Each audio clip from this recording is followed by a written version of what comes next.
हर हर महादेव। जय गुरु जी संगत जी। आइए आज हम फिर गुरु जी की कृपा से गुरु जी के महाचरणों में बैठकर इस दिव्य शिव पुराण का पाठ प्रारंभ करते हैं। कृपया संगत जी, आप सभी से मेरा अनुरोध है कि पाठ को बहुत ध्यान पूर्वक और अंत तक सुनिएगा। जय गुरु जी। शुक्राना गुरु जी, अनंतम अनंतम शुक्राना। पार्वती जी की तपस्या विषयक दृढ़ता, उनका पहले से भी उग्र तप और उससे त्रिलोकी का संतप्त होना तथा समस्त देवताओं के साथ ब्रह्मा और विष्णु भगवान शिव के स्थान पर जाना। ब्रह्मा जी कहते हैं, मुनीश्वर, शिव की प्राप्ति के लिए इस प्रकार तपस्या करती हुई पार्वती के बहुत वर्ष व्यतीत हो गए, तो भी भगवान शंकर प्रकट नहीं हुए। तब हिमाचल, मेना, मेरु और मंदराचल आदि ने आकर पार्वती को समझाया और शिव की प्राप्ति को अत्यंत दुष्कर बताकर उनसे यह अनुरोध किया कि तुम तपस्या छोड़कर घर को लौट चलो। तब उन सबकी बात को सुनकर पार्वती ने कहा, पिताजी, माताजी तथा मेरे सभी बांधे, मैंने पहले जो बात कही थी उसे क्या आप लोगों ने भुला दिया है?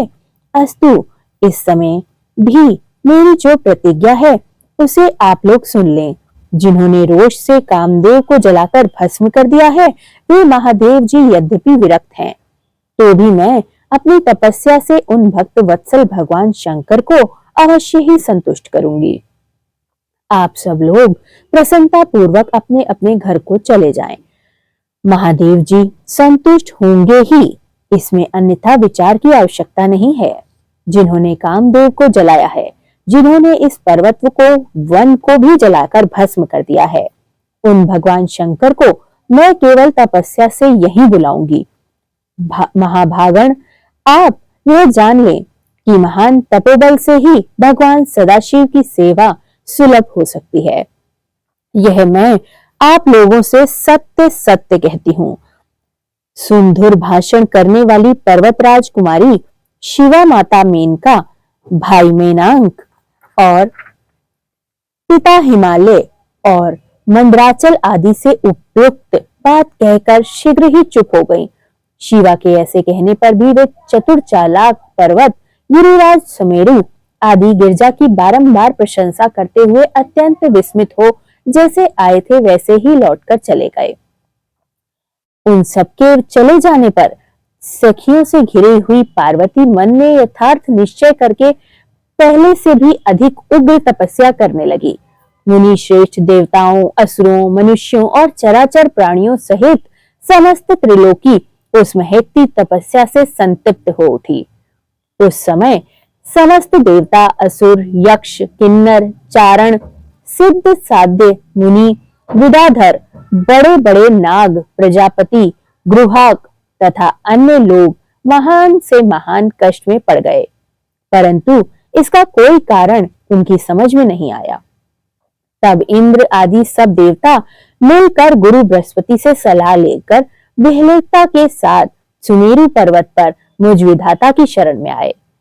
उस समय उनसे सारे अंग संतप्त हो रहे थे। वहां आ मुझे प्रणाम कर उन सभी व्याकुल और कांतिहीन देवताओं ने मेरी स्तुति करके एक साथ ही मुझसे पूछा, प्रभु, जगत के संतप्त होने का क्या कारण है? उनका यह प्रश्न सुनकर मन ही मन शिव का स्मरण करके विचार पूर्वक मैंने सब कुछ जान लिया। इस समय विश्व में जो दाह उत्पन्न हो गया है वह गिरजा की समस्त तपस्या का फल है। यह जानकर मैं उन सबके साथ शीघ्र ही क्षीर सागर को गया। वहां जाने का उद्देश्य भगवान विष्णु से सब कुछ बताया और वहां पहुंचकर देखा कि भगवान श्री हरि सुखद आसन पर विराजमान हैं। देवताओं के साथ मैंने हाथ जोड़कर प्रणाम पूर्वक उनकी स्तुति की और कहा, महाविष्णु, तपस्या में लगी हुई पार्वती के परम उग्र तप से संतप्त हो हम सब लोग आपकी शरण में आए हैं। आप हमें बताइए, बचाइए, कृपया हमें बचाइए। हम सब देवताओं की यह बात सुनकर शेष शैया पर बैठे हुए भगवान लक्ष्मीपति हमसे बोले। श्री विष्णु ने कहा, देवताओं, मैंने आज पार्वती जी की तपस्या का सारा कारण जान लिया है, अतः तुम लोगों के साथ अब परमेश्वर शिव के समीप चलता हूँ। हम सब लोग मिलकर यह प्रार्थना करेंगे कि वे गिरजा को ब्याहकर अपने यहाँ ले आवें। अमरो, इस प्रकार इस समस्त संसार के कल्याण के लिए भगवान ने भगवान से शिवा के पाणी ग्रहण के लिए अनुरोध किया है। वह देवादिदेव पिनाकधारी भगवान शिव शिवा को वर देने के लिए जैसे भी वहां उनसे आश्रम में जाएं, इस समय हम वैसा ही प्रयत्न करेंगे। अतः परम मंगलमय महाप्रभु रुद्र जहां उग्र तपस्या में लगे हुए हैं, वहीं हम सब लोग चलें। भगवान विष्णु की यह बात सुनकर समस्त देवता आदि हठी, क्रोधी और जलाने के लिए उद्यत रहने वाले प्रलयंकारी रुद्र से अत्यंत भयभीत हो बोले। देवताओं ने कहा, भगवान, जो महाभयंकर कालाग्नि के समान दीप्तिमान और भयानक नेत्रों से युक्त है, उन रोष से भरे महाप्रभु रुद्र के पास हम लोग नहीं जा सकेंगे, क्योंकि जैसे पहले उन्होंने कुपित हो दुर्जन काम को भी जला दिया था, उसी प्रकार वे हमारा भी दग्ध कर डालेंगे, इसमें संशय नहीं है। मुनि इंद्रादि देवताओं की बात सुनकर लक्ष्मीपति श्री हरि उन सबका सांत्वना देते हुए कहते हैं। श्री हरि बोले, हे देवताओं, तुम सब लोग प्रेम और आदर से मेरी बात को सुनो और ध्यान पूर्वक सुनो। भगवान शिव देवताओं के स्वामी तथा उनके भय का नाश करने वाले हैं। वे तुम्हें नहीं दग्ध करेंगे। तुम सब लोग बड़े चतुर हो, अतः तुम्हें शंभु को कल्याणकारी मानकर हमारे साथ सबके उत्तम प्रभु उन महादेव जी की शरण में चलना चाहिए। भगवान शिव पुराण पुरुष, सर्वेश्वर, वर्णीय, परात्पर, तपस्वी और परमात्मा स्वरूप हैं, अतः हमें उनकी शरण में अवश्य चलना चाहिए। प्रभावशाली विष्णु के ऐसा कहने पर सब देवता उनके साथ पिनाक पाणी शिव का दर्शन करने के लिए गए। मार्ग में पार्वती का आश्रम पहले पड़ता था, अतः उन गिरजाराज नंदिनी की तपस्या देखने के लिए विष्णु आदि सब देवता कौतूहल पूर्वक उनके आश्रम पर गए। पार्वती जी श्रेष्ठ तप को देखकर सब देवता उन्हें उत्तम तेज से व्याप्त होता देख रहे थे। उन्होंने तपस्या में लगी हुई उन तेजोमयी जगदम्बा को नमस्कार किया और बारंबार नमस्कार किया और साक्षात सिद्धि स्वरूपा शिवा देवी के तप की भूरी भूरी प्रशंसा करते हुए वे सब देवता उस स्थान पर गए जहां भगवान वृषभ ध्वज विराजमान थे। मुने, वहां पहुंचकर सब देवताओं ने पहले तुम्हें उनके पास भेजा और स्वयं वे मदन दहनकारी भगवान हर से दूर ही खड़े रहे। वे हरि वहीं से यह देखते रहे कि भगवान शिव कुपित हैं या प्रसन्न। नारद, तुम तो सदा निर्भय रहने वाले और विशेषता शिव के भक्त हो, अतः तुमने भगवान शिव के स्थान पर जाकर उन्हें सर्वथा प्रसन्न देखा है।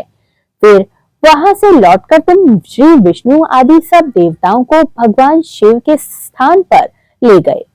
वहां पहुंचकर विष्णु आदि सब देवताओं ने देखा भक्त वत्सल भगवान शिव सुखपूर्वक प्रसन्न मुद्रा में बैठे हैं। अपने गणों से घिरे हुए शंभु तपस्वी का रूप धारण किए योग पट पर आसीन थे। उन परमेश्वर स्वरूपा शंकर का दर्शन करके मेरे सहित श्री विष्णु तथा अन्य देवताओं, सिद्धों और मुनीश्वरों ने उन्हें प्रणाम करके वेदों और उपनिषदों के सूत्रों द्वारा उनका सत्वन आरंभ कर दिया। हर हर महादेव। जय गुरु जी, शुक्राना गुरु जी। हे महादेव, इस पाठ को पढ़ने और सुनने का जो भी फल हो वो संपूर्ण विश्व को, संपूर्ण सृष्टि को, समस्त पितरों को और समस्त जीव जंतुओं को प्राप्त हो। महादेव, इन सब पर अपनी कृपा दृष्टि बनाए रखना और मुझसे जो भूल हो जाए मुझे अपना बालक जानकर माफ कर देना, बख्श देना मेरे बख्शनहारे। हे प्रभु, सर्वत्र भले की कामना से ये पाठ कर रही हूँ। कुछ भी गलती हो जाए तो मुझे बख्श दीजिएगा और मुझ पर भी अपनी कृपा दृष्टि बनाकर रखिएगा व मेरे भी परिवार की सभी मुश्किलों का अंत कर दीजिएगा। जय गुरु जी। शुक्राना गुरु जी, अनंतम अनंतम शुक्राना।